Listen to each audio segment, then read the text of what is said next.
What is up, everybody? Welcome to another episode of the LA Soccer Hub Show. My name is Gio Garcia. Today is June 27th, Monday. An interesting week in MLS. Interesting week for the LA Galaxy. So much has gone on just around the city. To be honest, it's been a rough week for the LA Galaxy. If you're a LA Galaxy supporter, a lot has been going on. Obviously, Open Cup. The game did not go the way everybody wished it went against Sacramento Republic.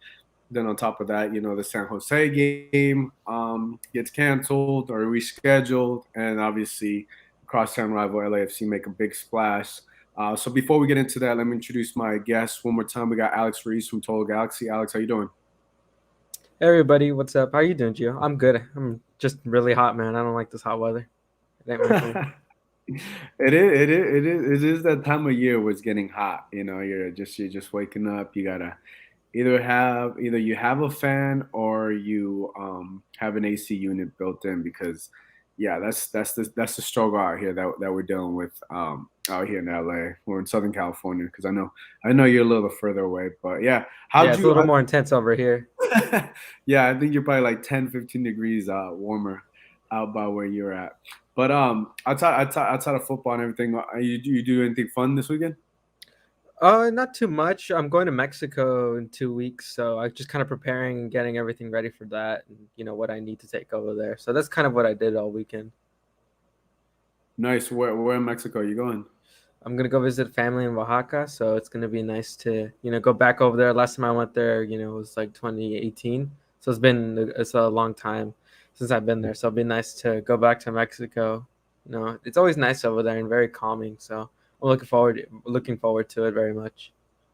Yeah, I haven't. I would like to go to Oaxaca. I know it's a very like touristy place that a lot of people go to. Even when I was there, like down in Mexico City, like a month ago or so, a lot of people were going down there, traveling, and then obviously going to, all the cool different spots. So enjoy it, man. When are you heading down there? I'm heading there on July 6th, but on Wednesday I'm dropping off some family members. Are gonna get there before I do. So I'm also getting ready with them as well. So it's been busy getting prepared and stuff for that. Yeah, a lot of stuff, a lot of cool summer travels. You got to get out while you can. So that's definitely exciting. So yeah, hopefully you have a good time out there.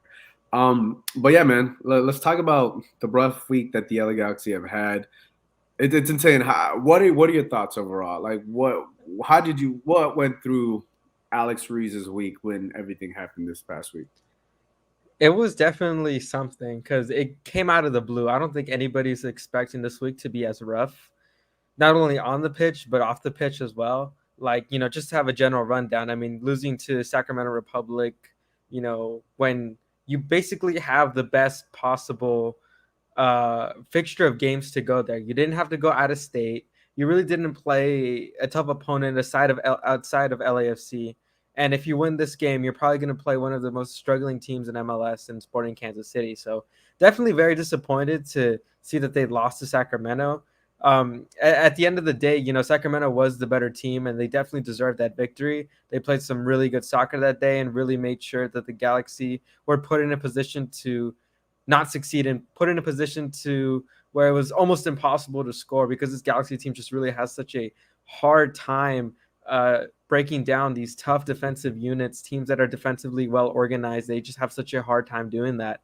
And then you get the news, if I'm correct, I think Friday or Thursday, that the Cali Classico at Stanford Stadium is not going to go on because of technical issues there at Stanford's campus, and I think there's also a fire there going on as well. So it wouldn't be good conditions for the players and people at the game.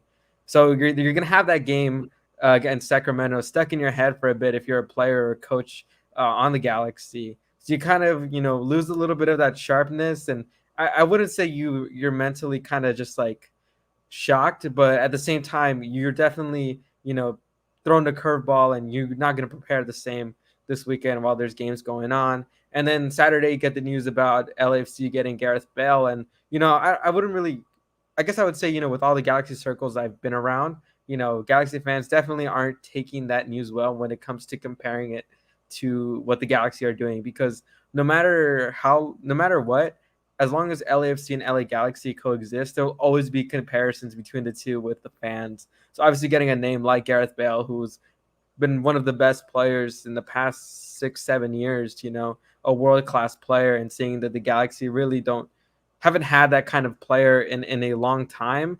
It's definitely something that Galaxy fans kind of got ticked off about. And, again, just culminating everything that's happened in the past week, it's definitely been something you weren't even expecting, but it happened, the worst possible case scenario. So on to Minnesota this Wednesday to try to change the tone and hopefully try to build some consistency with this team. Yeah, and I would say that the thing that was difficult if we go back to the U.S. Open Cup, you had an opportunity to essentially you had the easiest or easier path than the other side, right? If you're looking on the other side of the U.S. Open Cup, and I think to me, I was a little bit surprised that Greg Vanney of the LA Galaxy didn't prioritize the U.S. Open Cup game over the Portland Timbers game, which was Sunday, right? You probably had like a day to rest. That was I think to me was a little bit more shocking because I was like, say this is the way I look at it. Say you lose your worst case scenario, you lose against the Portland Timbers, right? Because they got a tie. They only got 1 point, right?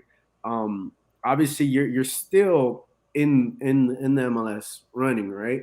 But I think I don't want to. I don't know. It just feels like they didn't prioritize it by resting the starters, who would be Chicharito and all that. Because I felt like the Sacramento Republic game was going to be a difficult game. By no means I felt like it was going to be easy.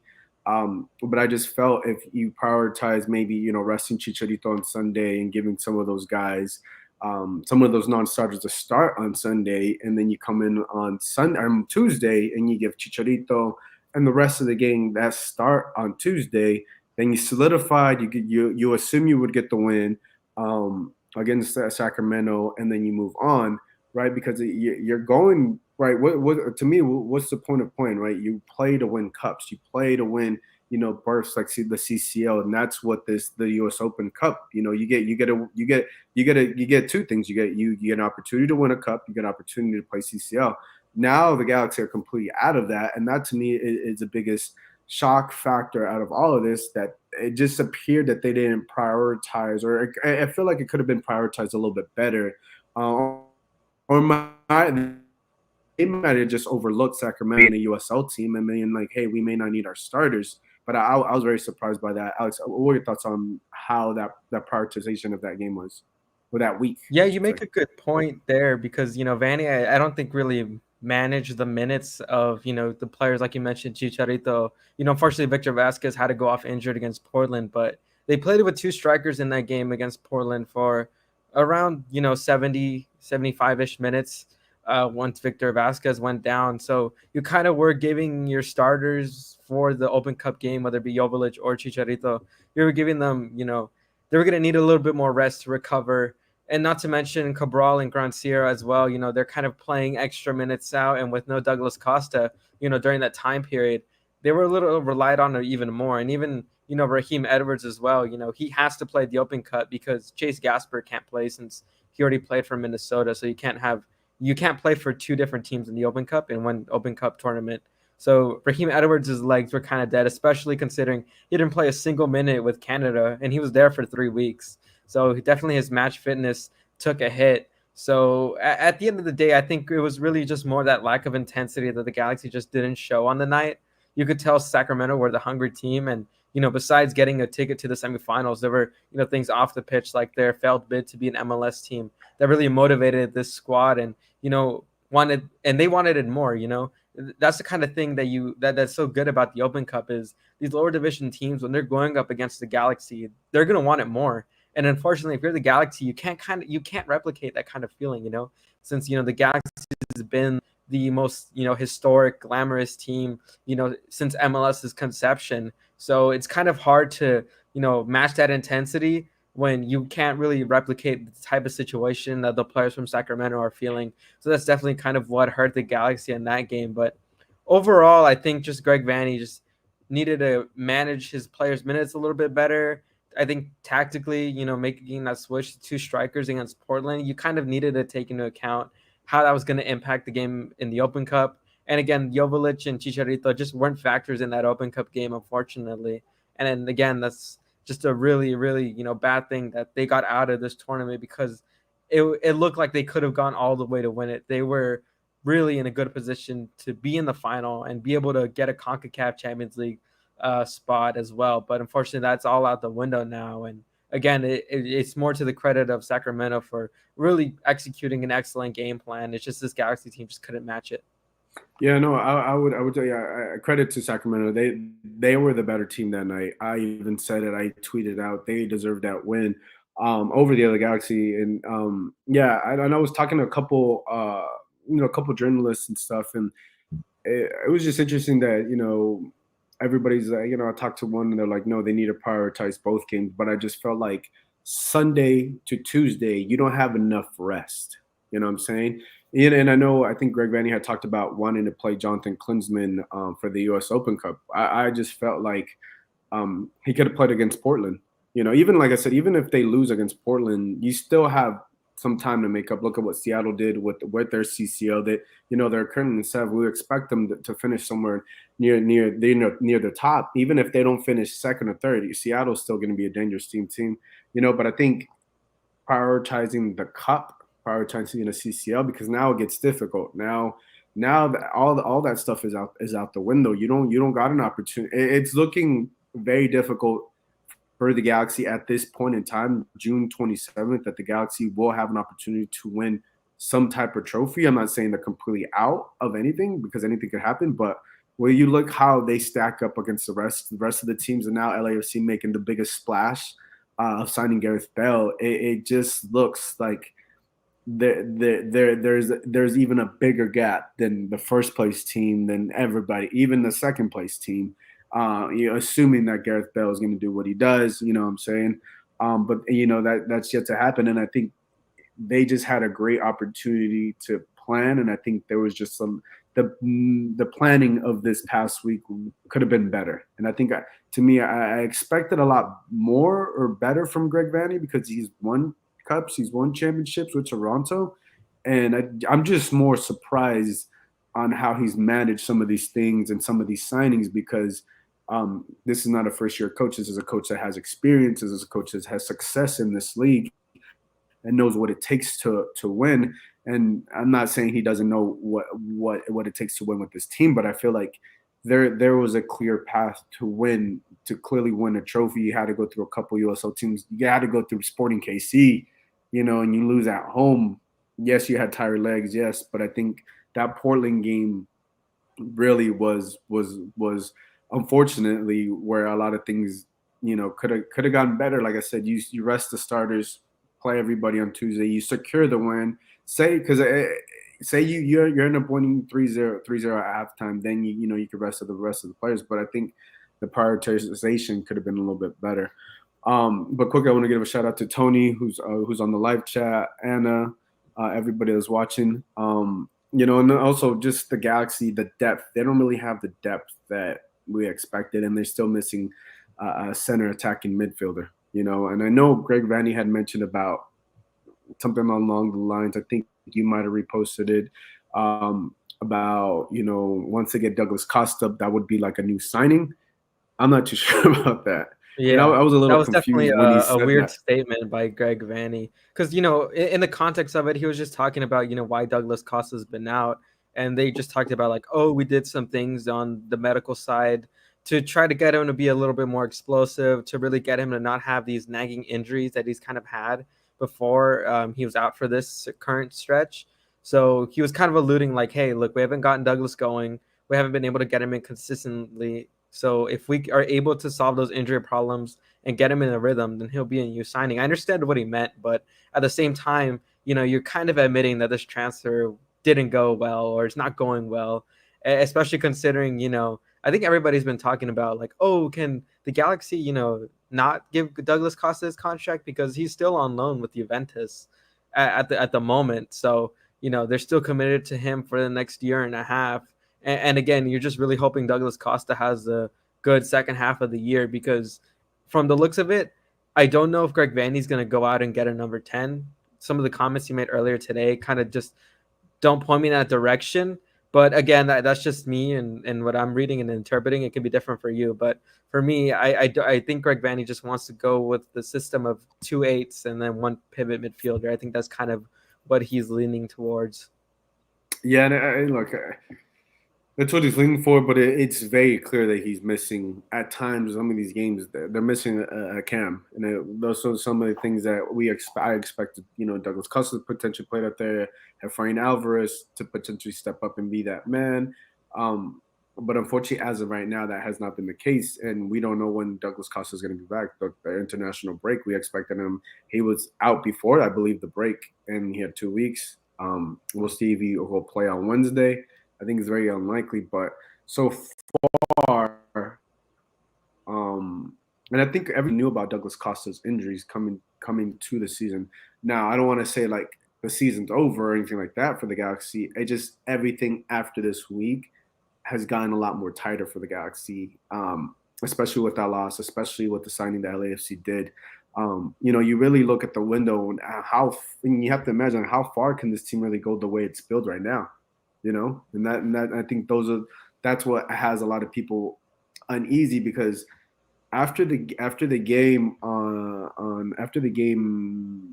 against Sacramento, I just feel like the Galaxy have at times I don't know what the identity is of the Galaxy, because you go and you have such a massive win in the U.S. Open Cup against LAFC at home, and then the very next U.S. Open Cup game, you lose against the USL side, Sacramento FC.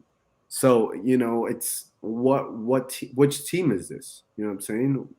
And I think that's the hard thing, because I don't even sure he knows at times, because you have such a great game and then you do this and you put out this performance, and you have the pieces to win the U.S. Open Cup, but you just don't get the job done. And I think that loss is going to hurt a lot more as the season goes through, because I think the opportunities for the Galaxy are getting very, very slim. Yeah, and I think, like you said, right, there's really a lack of identity right now with the club. And also, too, just in general, this team just is really inconsistent in their results.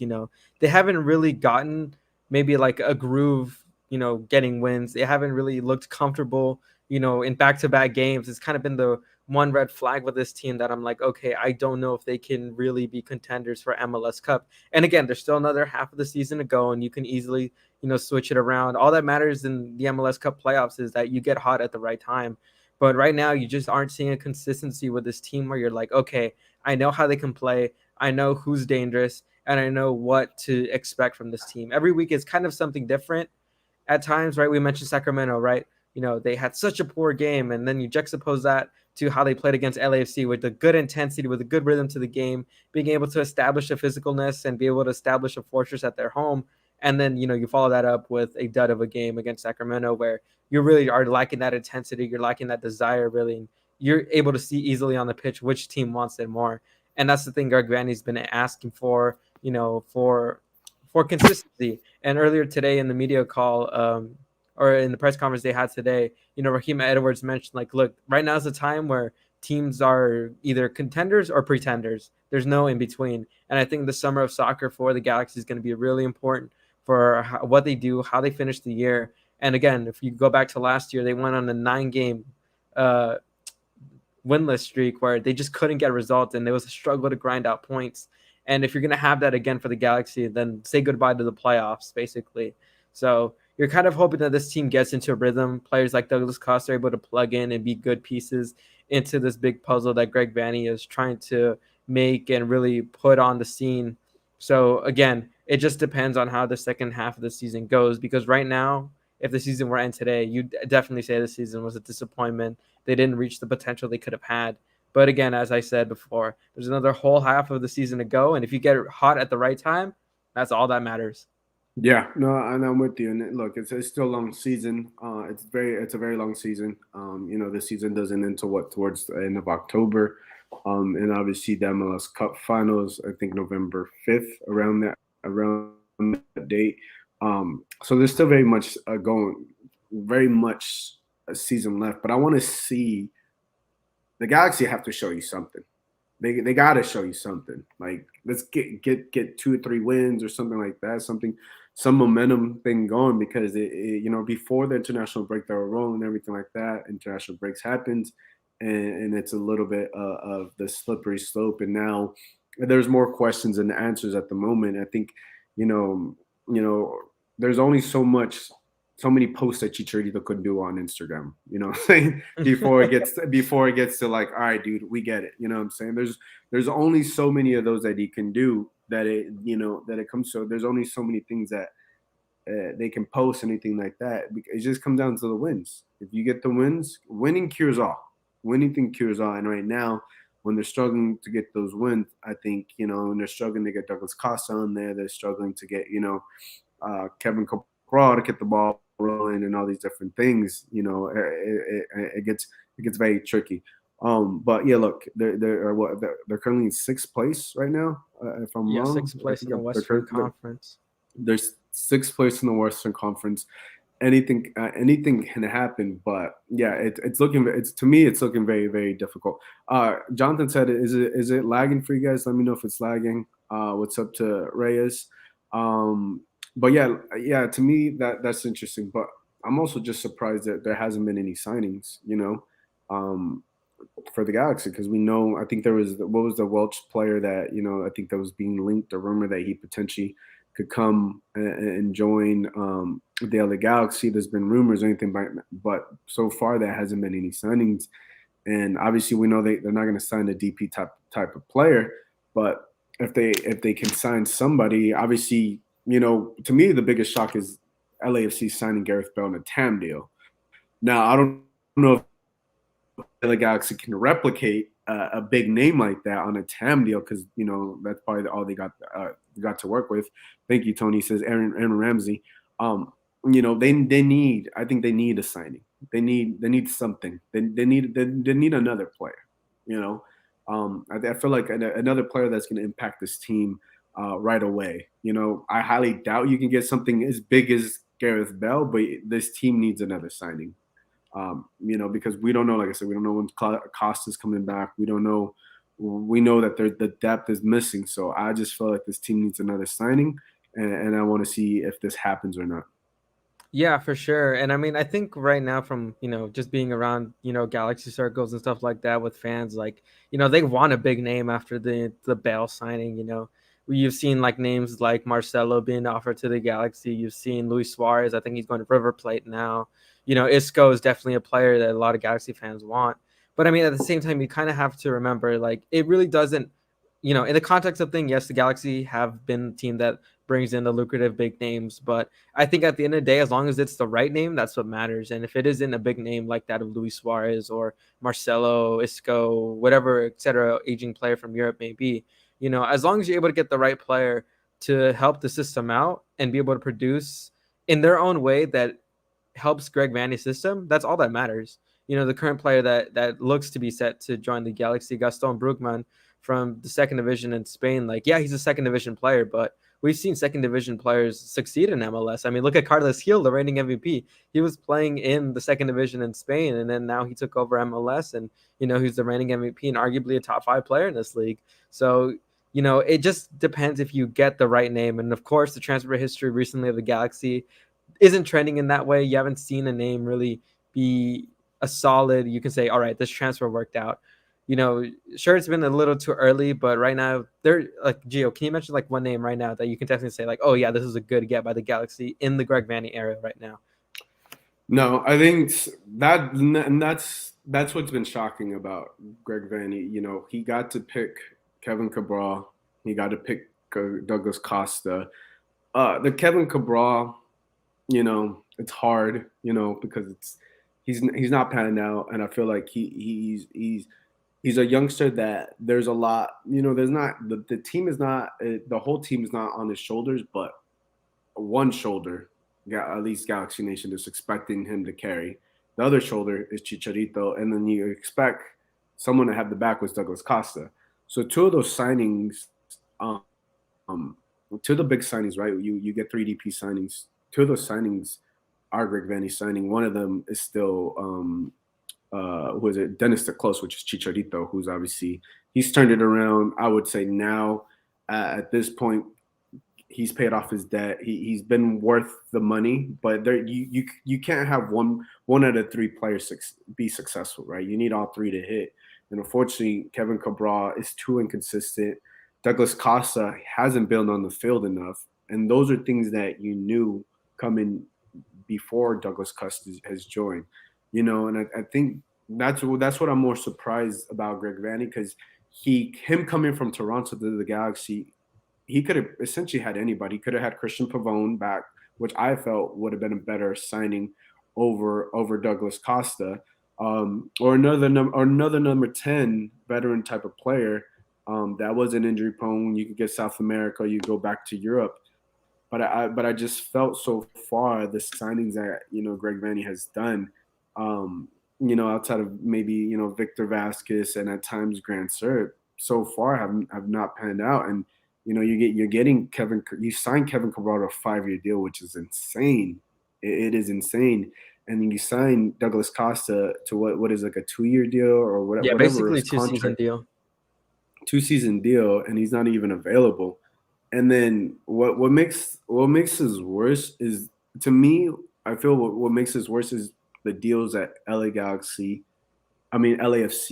has been able to do with Chiellini and Gareth Bale. And I don't know how they did it, but you have the brand of the LA Galaxy if you're Greg Vanney, which is the biggest attraction. And unfortunately he wasn't able. As of right now, he's not been able to bring in the type of caliber. I felt like Douglas Costa on a TAM deal would have been a better deal, but unfortunately he hasn't been able to. And then you still would have had a DP spot available for the summer. But now it gets complicated because you got to get creative somehow. And I'm with you. You don't need a splash like Gareth Bale. You need a splash of a name. You need the right piece. But at this point in time where you're at, you may need to spend more than 1.6 on a salary and to try to convince someone to come play for the LA Galaxy. I don't know. It looks a little bit difficult for right now. For sure. And I think it's really frustrating too is this isn't anything new to Greg Vanney. This isn't Greg Vanney kind of getting out of the comfort zone, because he brought in Sebastian Giovinco from Juventus to Toronto. He brought in Josie Altidore. He built a team with an MLS. And if you really examine how his Toronto side kind of, became established, how it became together, they got their DPs from Europe. They got, players who are able to produce and build teams around, MLS experienced players, or bringing up players from the academy. That's kind of not what you're seeing in his approach with the Galaxy. You're kind of seeing a totally different approach to it, both when it comes to building the roster and also on the pitch, how they play. Like Toronto's teams didn't play with a 4-2-3-1. They played with a 3-5-2 most of the time, and they were able to get results like that. So, it's kind of, well, I understand Greg Vanney may want to do new things, or, at his later stage of his, time with Toronto, he did play 4-2-3-1. But at the same time, you got to know, like, hey, this isn't anything new for Greg Vanney. And again, he's been a Galaxy player, and he knows what it's like to be part of this club as a player and what it means, especially in the early days of MLS. So it's kind of what's getting a lot of Galaxy fans frustrated is you're seeing that allure with the Galaxy just trend towards LAFC now, and you're seeing how they're able to do great things in the front office, how they're able to utilize all the rules in there. I mean, shout out to their general manager Thornton right now. And again, the Galaxy don't have a general manager. Presumably it's Greg Vanney and Jovan Karofsky and other people working out the deals and working out what to do. So it's, if you compare and contrast things between LA Galaxy and LFC, which again is inevitable because these two fan bases are going to talk about each other whether they like it or not. You see that the Galaxy right now, after this rough week, after the news of Gareth Bale, you see this Galaxy team just that optimism that was kind of there maybe a month or two ago just isn't there anymore. And I think that's a testament to kind of just how rough it's been for the Galaxy this past half decade, if we're being honest. Yeah, and Tony in the chat says it's the Galaxy CFO. I'm not going to add what he said, but yeah, but I would also consider Greg Vanney in part of the office, in the front office, because he is the GM, right? There's no Dennis the Close. And you're giving, obviously it's Chris Klein, Greg Vanny, and the other name you mentioned. It's them three making this decision, but bringing Douglas Costa, on a designated player contract just doesn't make sense. I don't know, and we know Chris Klein's tenure with the Galaxy has not been good. So it's like until AEG decides to actually put the LA Galaxy as their main priority, it's unfortunate. But yeah, I just think the way they've built the team so far and the brand that they've had so far, and now with LAFC making the signing of Gareth Bale, I don't think the LA Galaxy are going to be the number one destination anymore. I think that has shifted with the Gareth Bale signing. This does not mean that LA Galaxy is never going to make another big name signing. No, I think it's there, but now there's a European name attached to your LAFC. Before, Carlos Vela, yeah, he played in Arsenal, all these different things. He played in La Liga, but now you have Gareth Bale that everybody knows in the world, who just came from Real Madrid straight to LAFC. Now teams around the world, people around the world, they're going to know of LAFC. Before, even if there was rumors about LAFC, everybody thought it was the LA Galaxy because of David Beckham, because of Zlatan, because Steven Gerrard, and the list goes on and on and on.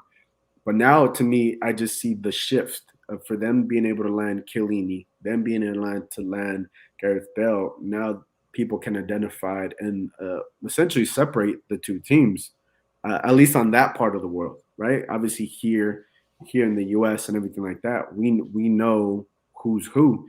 But I think that there's another attraction that people will identify, and that now that is LAFC, Gareth Bale, LAFC, Chiellini's LAFC,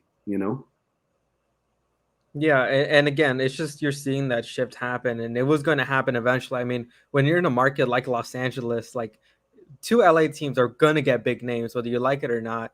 Like there's always going to be a star attached to one of these franchises. I mean, look around all of the teams in LA and all the different sports. I mean, they all have a star of their own. And again, you're kind of seeing just LAFC just really be able to lift the mantle up. And again, I was, on Twitter, and I saw someone with the analogy of like, LAFC is kind of like what Man City is being, and the Galaxy is like Manchester United, a team that was, you're seeing a team that was very historic, has held that torch of, the team of the city for a while. And then now, like Manchester City over the past 15 years, you're seeing, that team kind of rise, be able to get a big names of their own and establish big names on their own. And again, while LAFC, haven't won a trophy, they've been able to, do some good things with the fan base there, being able to put attention on themselves and be a consistent team. And, kind of like Manchester United for the past 5 years, there's not that many similarities between the Galaxy and Manchester United. If you really think about it, how much they've struggled since, one manager was gone, and just how it's been a struggle both in the transfer market and, in the front office as well. So again, it really, this whole week has just put everything surrounding the LA Galaxy in such a pessimistic tone that it's really hard to feel some kind of optimism for the other half of the season. And again, that's normal. You kind of have these highs and lows throughout the year. And right now it's just probably the lowest the Galaxy, could get. I mean, I know they can go down and miss out the playoffs, but right now, if you're a Galaxy fan, you just don't really feel optimistic for the rest of the year, especially considering the sample size of the first half of the year. It wasn't anything too special, if we're really being honest. Yeah, I mean, outside the two massive wins against LFC, which we'll give them credit to, you need something tangible, something physical, like a U.S. Open Cup, a CCL berth, to tie down and associate. Hey, we had this for the 2022 season.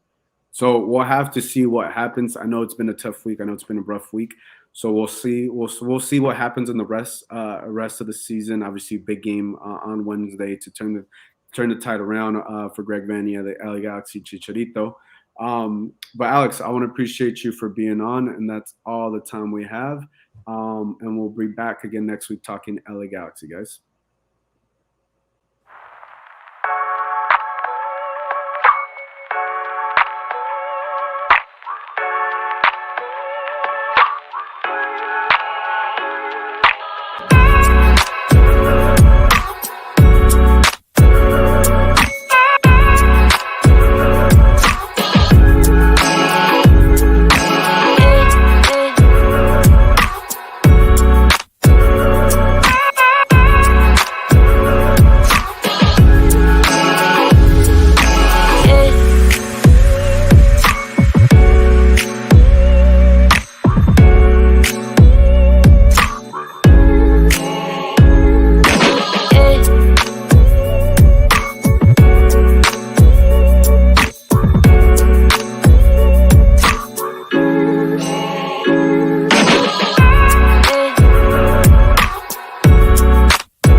And we are back talking LAFC, man. LAFC have made a splash this weekend. It's been insane what they've been able to accomplish. Obviously, Gareth Bale is coming to LAFC. He's coming to Los Angeles. The biggest star in LA. I mean, no questions. I mean, he's the biggest star in LA. I know Carlos Vela's still there. This is still Carlos Vela's team. They signed him, and right before that, they had Chiellini already signed. Two big signings, and neither one is going to use a designated contract. DP, that's what we call it. He's not going to be a franchise player, which is insane to me. I don't know how they got that deal done. So kudos to John Thornton and LAFC and the rest of the front office for being able to pull that off. And on top of that, they got the win, and also Carlos Vela re-signed for another year. So if you're on LAFC, you woke up Saturday morning. Oh my goodness. Oh my goodness! You had to felt good. You had to feel like you won. You won the lottery. There's no other way to put it. It was such a massive signing, such a massive weekend. And here to help me talk about all things LAFC, we got JP once again. JP, how you feeling, my man? Hey man, I'm good. It's been a month since I've been on the show, a month since I've been able to talk about football and LAFC, and what a way to come back to it all. You really said it well. The way that we get two world class players without using a designated player spot is going to be huge, especially after JT addressed the media and he said that his intention is to get that third DP spot. We can only imagine what that's going to be like if the team can attract world class superstars and not give them a DP salary when what they could do with a DP salary and the opportunity to play with Giorgio with a Bale in LA. So LA is LA and it's a great selling point. Yeah, no, look, it's a great selling point, and there's just and on top of that, they're on the top of the table. They're in first place, which is just insane. Gareth Bale doesn't need to come here and carry LAFC. Chiellini doesn't need to come save the team defensively or anything like that. You would assume you're just gonna add better pieces to the puzzle. Yeah. Is the way I look at it. I mean, at this point, it's definitely MLS Cup or bust for LAFC. No questions asked about that or anything like that. With the type of players that they have, with the current roster that they have, it's definitely MLS Cup or bust. You're sitting at the top of the supporter shield, so you have two opportunities to get a CCL berth, two opportunities to get trophies right there. So I mean, to me, it's insane. It's insane that they're able to do this. Let's talk about Bell, man, because Gareth Bell, you and I were talking. Everybody knew LAFC was getting a signing. We expected it for it to be a DP signing. It ended up being a TAM deal. So the most Gareth Bell is going to earn with with LAFC, excuse me, is 1.6 million US dollars, right? Which is insane. He goes from making around 30 million euros with Real Madrid to now coming and making 1.6. Obviously, it's not about the money. He decided to choose LAFC, and we're going to find out those reasons. But what are your thoughts on Gareth Bale and that deal specifically? Yeah, I mean, I think he still has a lot of football in him. He clearly has the World Cup in less than 6 months, so he's definitely going to do his best to stay healthy, be in form, because he wants to, represent Wales in the best way possible. Because Wales hasn't been in a World Cup in 64 years, so a lot of people haven't seen Wales in the World Cup in his country, so he's going to do the best he can. And a lot of people say he single-handedly took them to the World Cup, so he can still play. He's been at the top level. He's 32 years old, but he just came off winning a Champions League. Regardless if he wasn't that, involved in this one, we've seen what he can do in the big games, in the finals. He's always been able to help Real Madrid and be there and show up. But there's always that aspect of, does he really like football? A little bit like Carlos Vela. I am the opinion that he does like soccer. He does have love for the sport. And I think coming to LA is just further gonna show that. But he also wants to be calm while playing football, because in Spain he was heavily scrutinized over every small thing that he did outside of the football pitch. And if he goes outside for lunch or dinner here, a lot of people still aren't going to know who he is, and he just wants to feel like a regular human being while being able to play soccer here in LA. Yeah, and I mean that's one of the benefits. Obviously, when he comes here, obviously, football fans, soccer fans are going to know who he is, but the average American citizen may or may not know who he is. You know what I'm saying? And I think him coming here and also him coming in a World Cup year just I think shows a testament of not just LAFC but also the MLS to show one of the biggest names in world football in European football to come to the MLS to still be able to train, practice, and play games leading up to the World Cup. Because I think it's a bold move. But it's like it's maybe also more that peace of mind that he may want and may need, opposed to being in Spain, when he was getting scrutinized left and right. But to me, him coming here is just completely insane at this stage in his career. What he's been able to accomplish so far, and what he's going to be able to do, and just to be able to add him on a TAM deal, it's insane. And I think also whether he plays on the wing or he plays up top. I know some people thinking of playing as a number 9. This team just has so much more firepower, and I can't wait to see him in the starting lineup with LAFC. Yeah, I mean, there's going to be a lot of questions being asked of Dolo. Is what the formation is there going to be a formation change, what position is Gareth Bale going to play, and who starts. Maybe you put Vela more in the midfield and have him create chances and distribute to B-Rod, Bale, and Chicho. Is it Vela, Chicho, and Bale, 3 up top, or does Chicho sit with B-Rod in with Bale and Vela? It's a lot to ask, and we won't really know until he's finally in practices. And what is the third DP gonna be? Is it gonna be a striker? Is it gonna be a central midfielder? It's too many questions too soon, because the transfer window isn't closed. So we have to give it some time. But regardless, like you said, Bale doesn't have to carry this team. The team is first place without Bale. I tweeted it. A lot of people thought it was Kyle Larin, and then we get Gareth Bale, and then we get him on a TAM, and we still have a third DP slot open. So it was quite a chaotic 24 hours for the fan base. But regardless, he just needs to put himself in spots in the final third, and finish himself, which he's been able to do throughout his career. So like you said, he doesn't have to carry this team. He's going to play a lot more carefree, I think, and that's going to help him ultimately. Yeah, and I think also he's gonna want to be in the best shape. Go hard for LAFC because of the World Cup. He's gonna want to be in top tier form.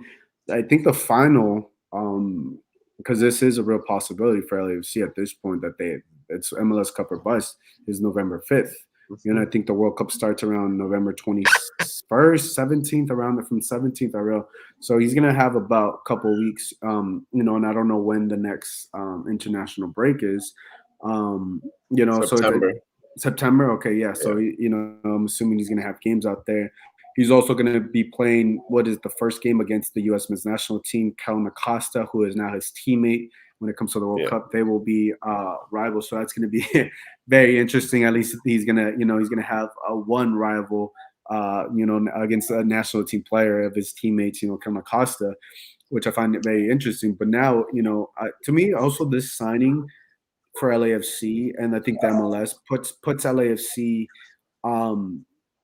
in the forefront. We've known it's been LA Galaxy to sign the David Beckham, the Zlatans, the Steven Gerrards, right? The big names.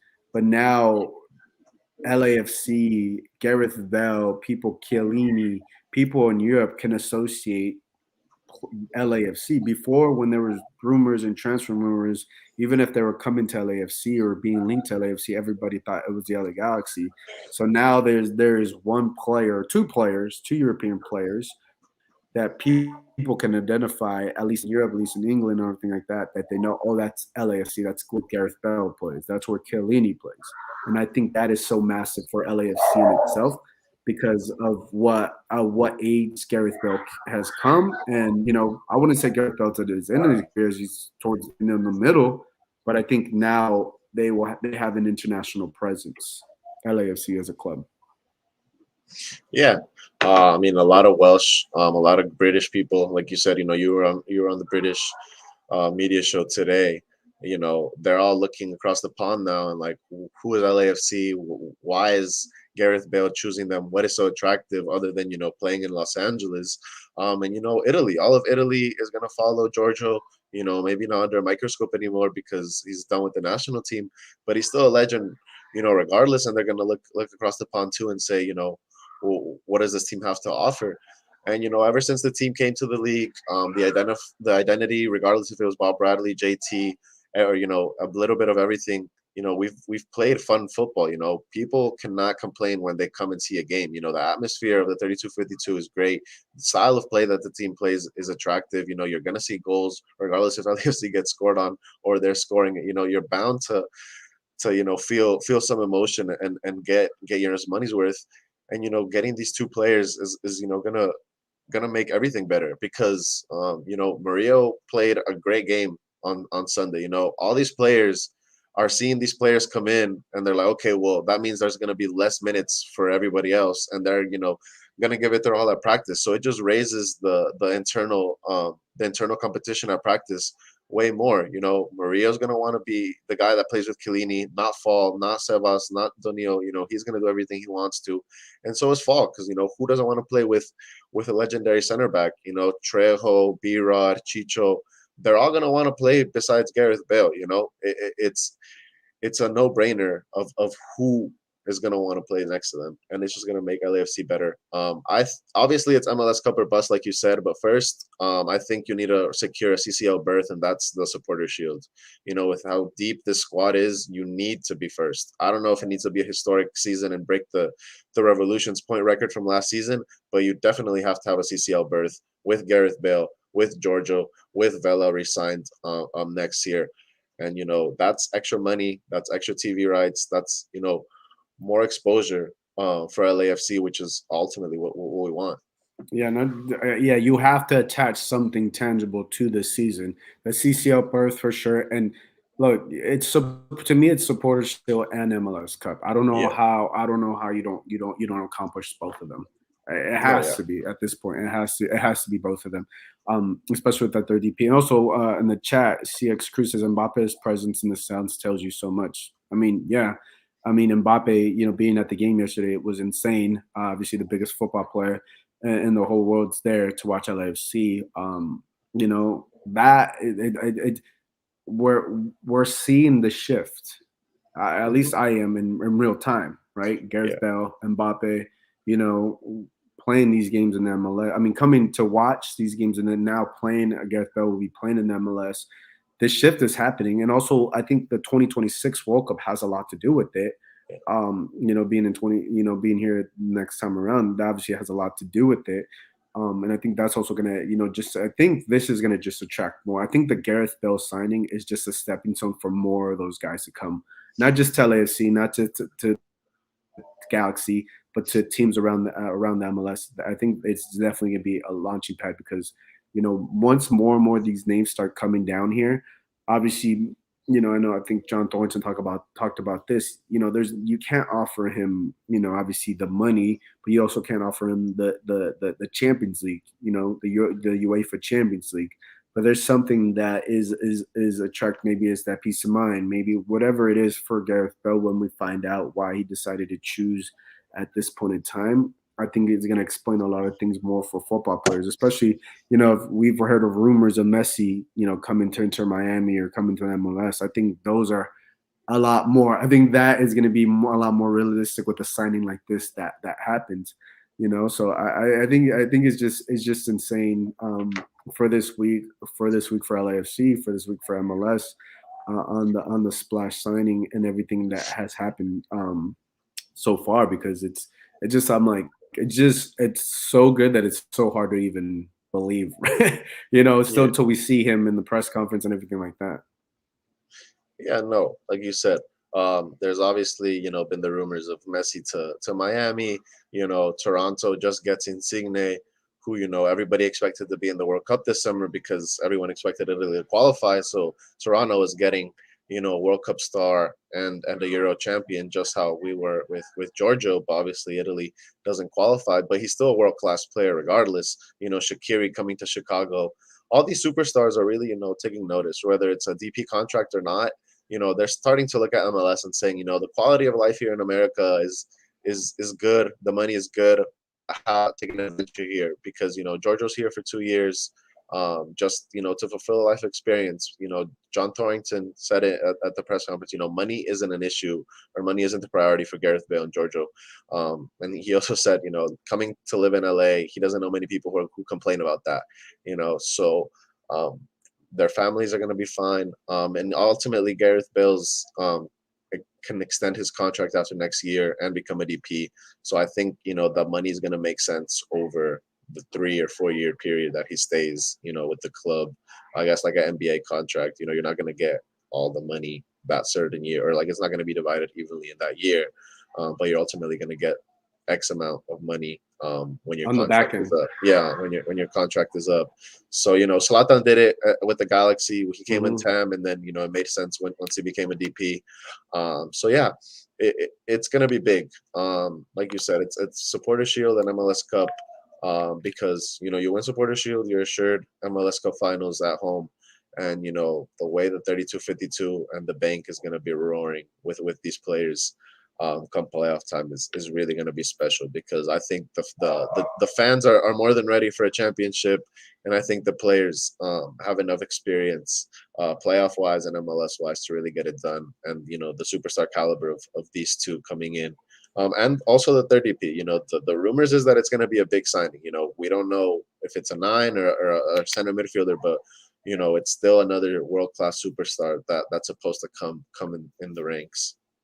Yeah, and I think talking about the third DP, and just to add to that, to finish off with the Gareth Bale, he's going to be able to make money off his personal brand, whatever it is. Obviously, we know he's big into golf. Obviously, I think he, talked about this on the UK show, that that ESPN Deportes has found out, located all the golf courses within LA area or whatever, which I thought was funny. But I don't think anybody complain. I don't think LAFC fan is going to complain about Gareth Bale playing golf, or that being his second passion or whatever. As long as he plays and he does what he needs to do, he can play as much golf. I don't think any LAFC fan will complain about that. Maybe like how he gets, what's the word? He gets heckled by the fans in Spain and with Real Madrid. Yeah. I don't think LAFC fans are going to care. As long as he produces what he needs to produce, he can go ahead and play as much golf. But I think also he's going to be able to make the money on the back end, right? Because after a year, kind of like the Zlatan deal, he's going to get all of these endorsement opportunities, Samsung, I don't know who he is with, Nike, Adidas, and all these different things. On top of that, he's going to be able to be a superstar, potential superstar figure here in the U.S., which was, and he's in the right market. He's in L.A., and he's definitely going to make all that money in the back end with sponsorships and promotions and everything like that. And it's very similar to the Zlatan deal. You're right. And I think, and just to talk about the third DP, I know there's been, I think Taylor Twelveman, he mentioned that they were looking at the number 9. Some of the number 9s that I see that I looked down the list, and I think you're thinking about the same thing. It's the guys, from Uruguay. Luis Suarez, who's a DP. That to me is the biggest name. Who I think he's being linked with River Plate. They were saying he's signed, but he hasn't signed as of right now. He's still a free agent, and I think if LAFC do sign a number 9, and it is Luis Suarez, is Cavani also a free agent or no? Cavani, yes, I believe so. So if it's either Cavani or Luis Suarez, if they go for a number 9, those are two massive signings. Those are two massive signings, right? And then if Cavani or Luis Suarez are the guys that they potentially sign, then you got to say goodbye to Chicho, because I just don't see Chicho. You have to, unfortunately, you got to say goodbye to Chicho. I like Chicho. I like Chicho, and I love what he's been doing. I personally, would like to see Chicho stay, but if they do go after a number 9, then I think it gets difficult to see Chicho be with LAFC. because It there's just it no would just be more. head scratching. Yeah, it would just be Yeah. head scratching because of all the extra things that they've done for him. You know, they brought his family over this season. You know, he has a house now, lives with everybody. So, you know, doing the club doing all of that just to, you know, let him go for a superstar number 9 DP signing can, you know, be a little bit confusing. But obviously you need to, you know, open up international slots or you know, cap space because Chicho is another TAM player.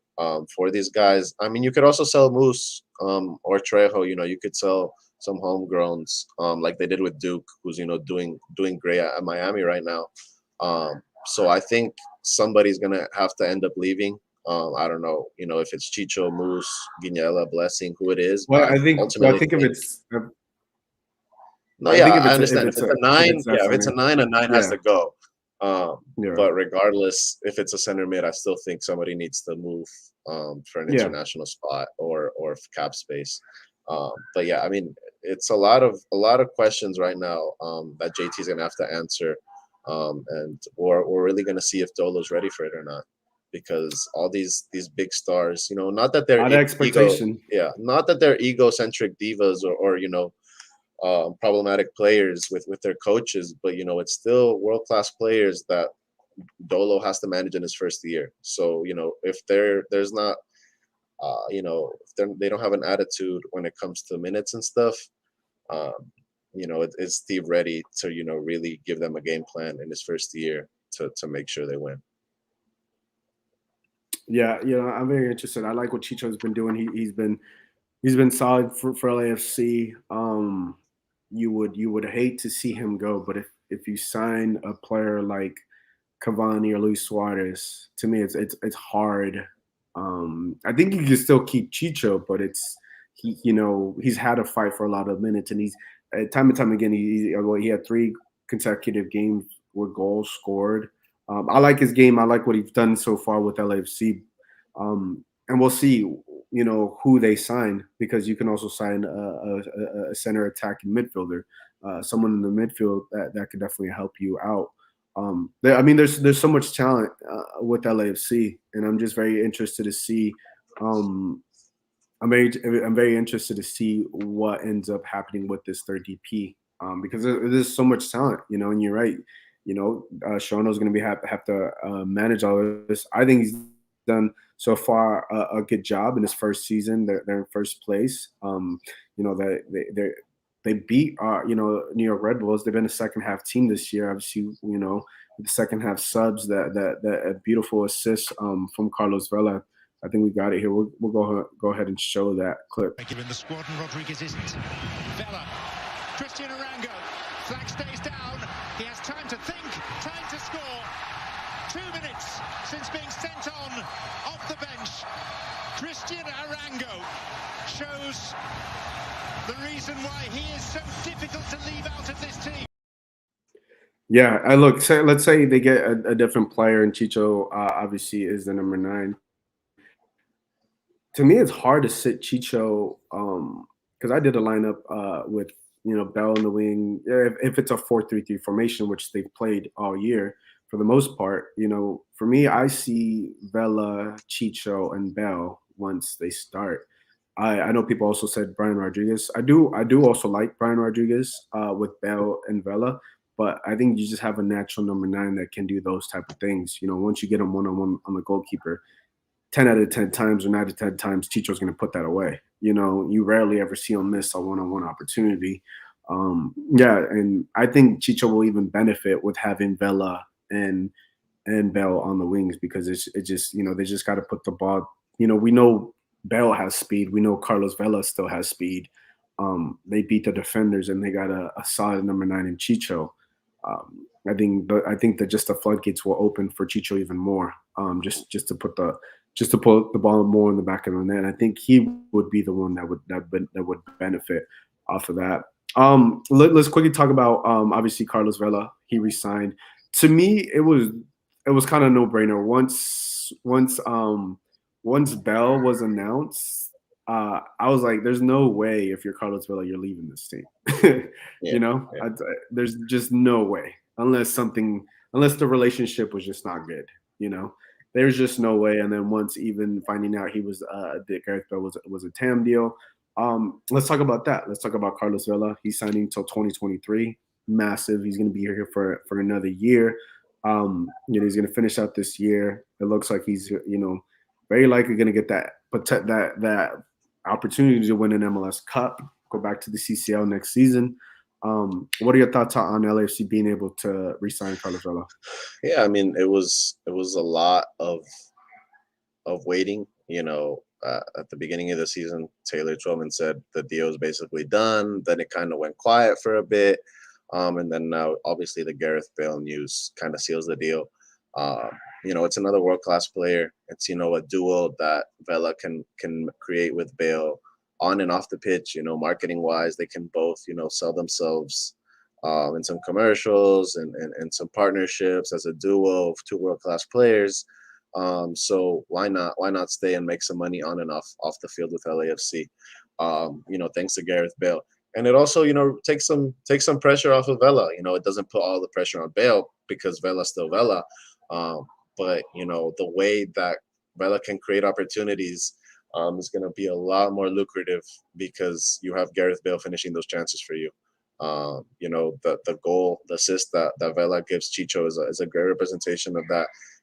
He's still fast, but he also obviously doesn't have that, 2019 speed or the speed he came when he came into the league. So he has to reinvent himself as more of a creator. But Bale and Chicho still have that finishing ability with that speed that gives him his assists. And I think it's going to be very exciting to see.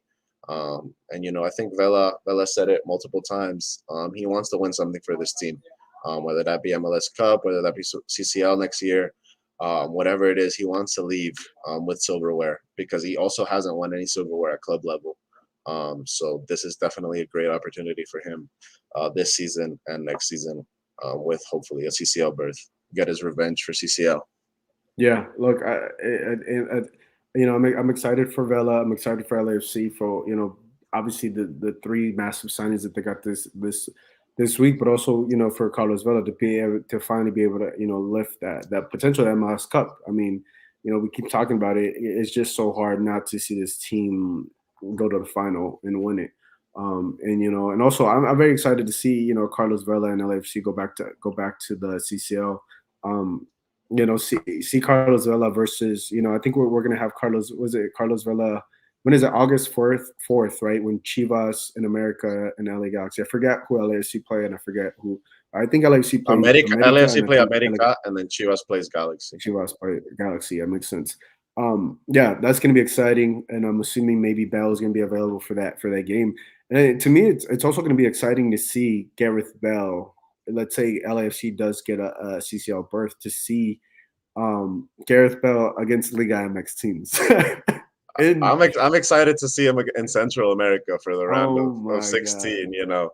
Those pitches are special. So yes. So seeing Giorgio and Gareth Bale, at least just even in the stands or on the bench in Central America, is going to be very, very special. So yeah, that's something to look out for. What they look, what they think about it. It's just going to be fun. And with Bale having to prepare for the World Cup, is he going to want to play on turf, or is he gonna do with what Vela does and play 45 minutes on turf? Vela gets first half, Bale gets second half, or vice versa, or maybe they just don't even play on turf because it's a rotation game. Well, yeah, so, that's the thing. Yeah, that's something to think about. I was gonna say, what Zlatan was with the Galaxy, I think it was in his contract that he wasn't going to play any games in the turf because of his knee. Obviously, he had knee surgery and everything like that. And I wouldn't be surprised if something similar is like that in Gareth Bale's contract when he comes for LAFC. I mean, that means the games against Portland, Seattle, obviously, and who else? I think Atlanta, and Charlotte. Yeah, Charlotte. But we don't really go over there. Yeah, so and we don't go to Seattle anymore. I think we do go to Portland one more time. So. Yeah. And that's why, a supporter shield is important because you don't want to have to risk him on turf in the playoffs. You get a supporter shield, you have all home games, and, you play on nice grass here. So, yeah. And I think that's that would be the benefit, obviously. If you don't even you also got to think about Chiellini too. He may also be a player that may not play in those turf games.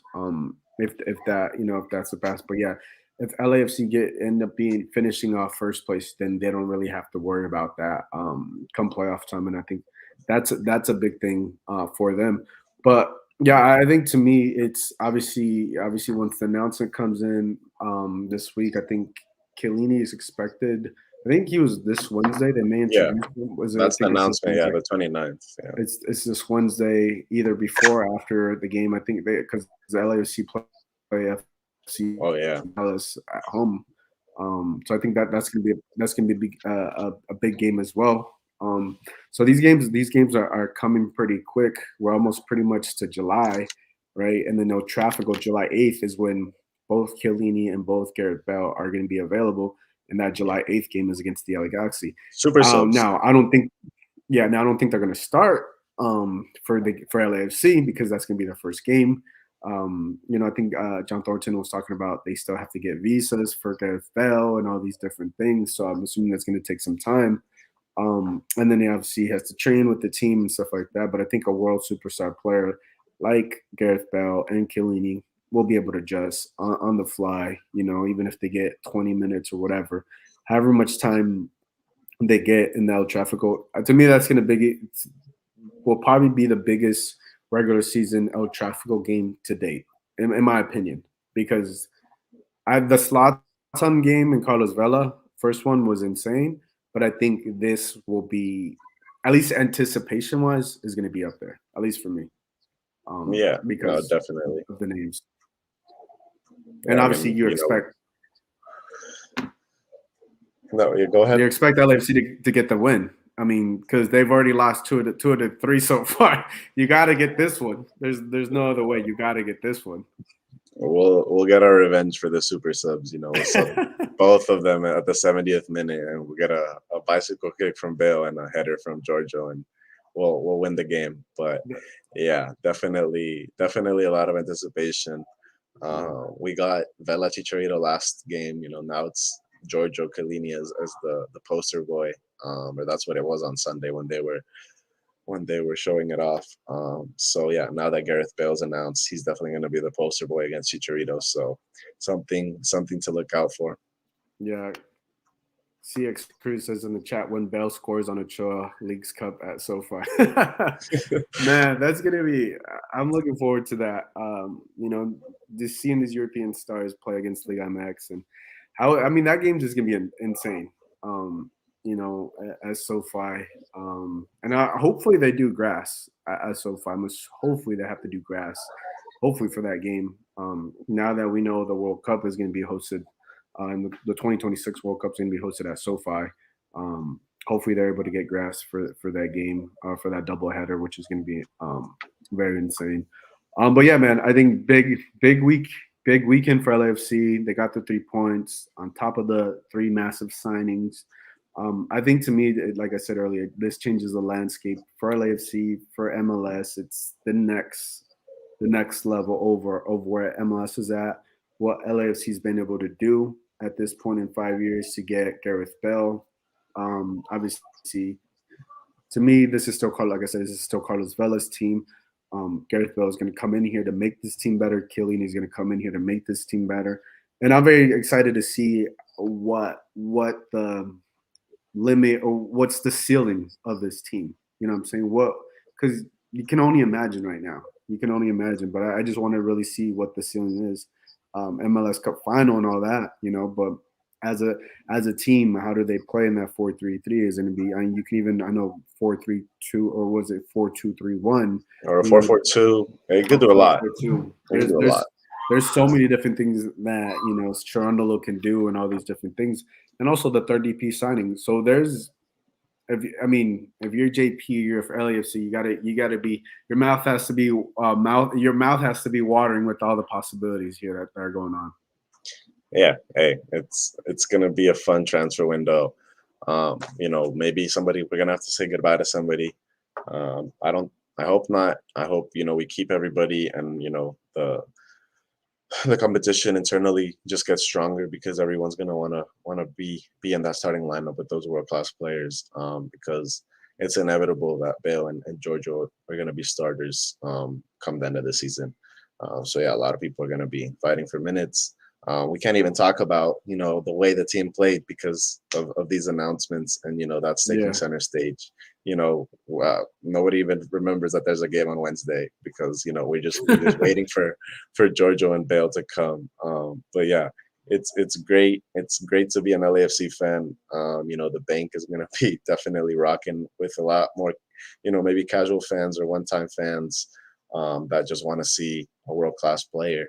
But then they're going to get enveloped with what the 32-52 does, what the fans do at the stadium, and what a LAFC game is like, and maybe it just brings the fan number up and captivates a lot more people in this city, because not everybody is a soccer fan, and with bringing big market players, you can rack up the fans and the following. Yeah, and just to finish off here, Jafet Hernandez, he says dream scenario would be Supporters Shield, MLS Cup, and CCL championship in 1 year. I mean, that's the cream of the crop, and that's a very, very. I'm sleeping already. I'm sleeping. I'm dreaming about it. JP has not taken off his LAFC jersey since the news was announced. No, never. How can I? How can you know? And I don't blame you. But yeah, thank you guys for everybody being on the live chat, everybody for definitely commenting, sharing your thoughts and everything on YouTube, on Facebook. And thank you guys for being on. Wrap things up, and we'll catch you next time. For JP, this is Gio.